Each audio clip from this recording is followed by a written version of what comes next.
There are technology initiatives in almost everything. I mean, right from agriculture to service delivery to the way government interacts with its citizen, everything is getting transformed.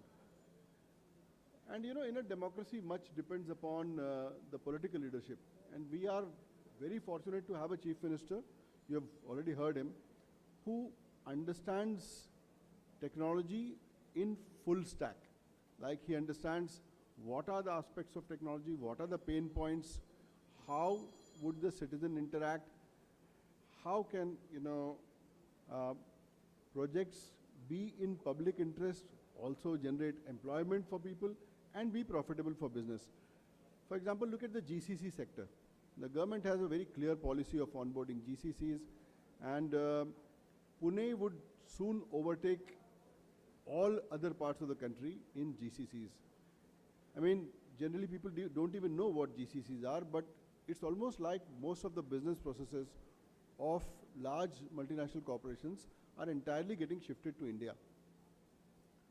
So now with the advent of AI, people were very worried that this is going to take away jobs. It is indeed going to change the nature of work. However, there are still things like GCCs which would really take a boost, and with a clear policy for this in Maharashtra, we are ready to utilize it. A great initiative that you would have seen outside from, I would like to congratulate Maha IT and IT department on this. And IT recently became a department. It used to be just a desk in the GAD, but IT became a full-fledged department, and that's a good initiative of Government of Maharashtra. You would have seen, just as you enter here, there's a, booth for Maha ID. Now that Maha ID is a wonderful thing.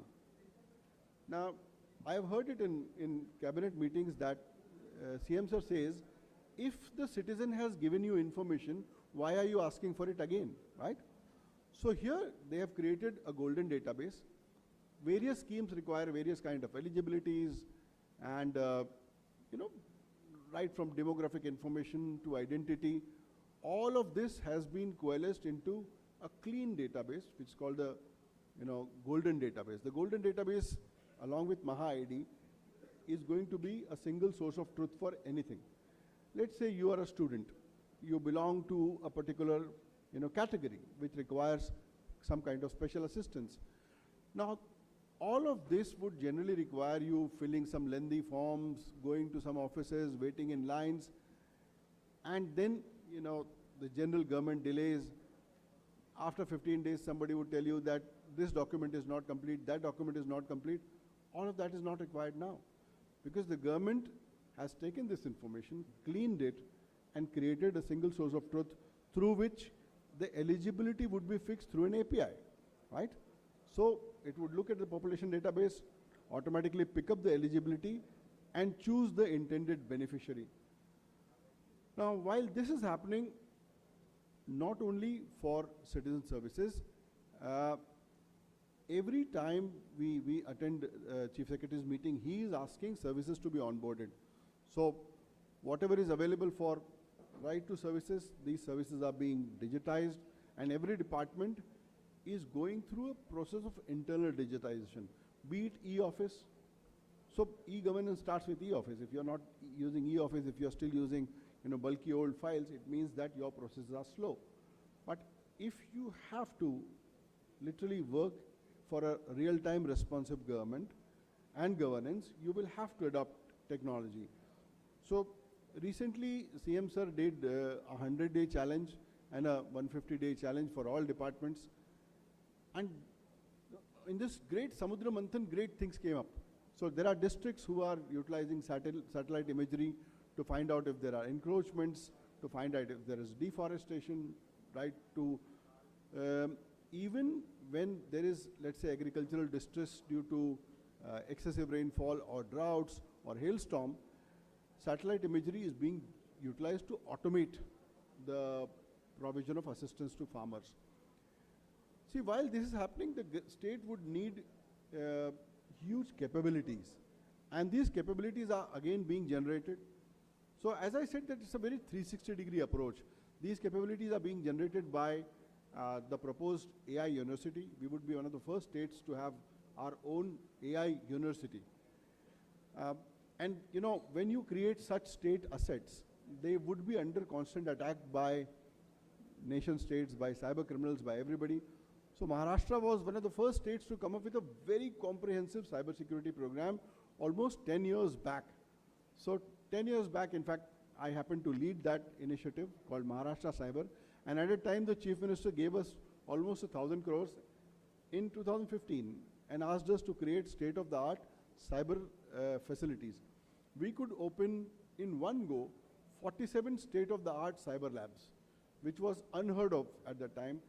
You know, in fact, for that, we toured everywhere in the world. We went and saw what FBI is doing. We went and saw what France is doing, what Estonia is doing. And we created, at that time, specs which were much better than anybody. And it created great enablement. Similarly, if you look at, you know, so Maharashtra also has now created Maharashtra Cyber Security Corporation, which can, once the state has so much of cyber capability, it can also give these, you know, these benefits should be passed on to other state units as well as to corporate entities. So after Maharashtra Cyber Security Corporation came up, which would deliver various kinds of services. So you see that there's a kind of a whole full stack integration of government services going on. Maharashtra state has come up with Agri-AI policy. And you know, what this does is wonderfully, it takes away any kind of barriers. See, generally, everything used to be in English. And AI and computers, everything used to be in English. This creates a barrier of literacy. English, though we speak, is a huge barrier for India because most of the population doesn't speak. The terminologies are different. You don't think in English. But if you have something which is voice responsive, then it cuts across the whole literacy barrier. So imagine a farmer standing in a field with a feature phone. He can simply talk in his own local language. It can be, you know, a local language which is suitable to, let's say, Gadchiroli, or to the Korkus, or to the Bhils, or to the Madhyas. And with voice AI integration, he or she can ask a question about the crop. He can ask the question about fertilizer. He can ask the question about, you know, marketing of his agriculture produce. In real time, this is taken to an agricultural LLM which analyzes that and gives answer in a voice. Now imagine this, how many layers of, you know, difficulty have been, or friction have been cut down here. So this is actually governance in action using technology. Thankfully, we have a state which is providing the right kind of funding for this. So at one place where we are, you know, having a clear ITS policy, we are attracting GCCs, we are attracting investments. We are also going for indigenous data centers because once DPDP comes, then there would be a huge requirement on data localization. And we are not realizing, but the date of implementation for DPDP is coming near. By May next year, DPDP would be fully implemented. And while there are some exemptions for government, but otherwise DPDP, at least in the case of a breach, would fully apply to government, including the fines. So here we are at a very interesting time when technology is becoming the basic stack of governance. Like they say that you don't have a bank now, you have a tech company which does banking. Similarly, government is relying heavily on tech platforms. You would have seen the whole India stack, how India used Aadhaar and UPI to, you know, and now ONDC to revolutionize everything. Similarly, governance is being tech-enabled in Maharashtra, and thanks to the leadership, we see a tech-enabled, people-friendly governance. Thank you so much.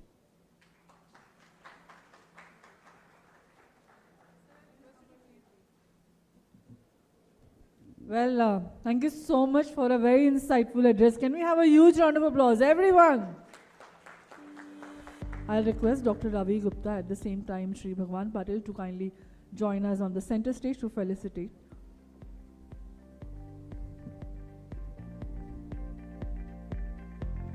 Ladies and gentlemen, this is a special address by Shri Brijesh Singh.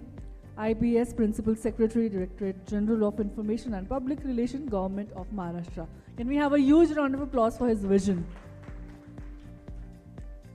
Now it's a time to move on to an absolutely technical, powerful session, powering an inclusive digital future. Well, a very captivating topic, and joining us is Mr. Biju Nair, Leader, Digital Transformation Office, Sales, Cisco India and South Asia. Can we have him on stage, please?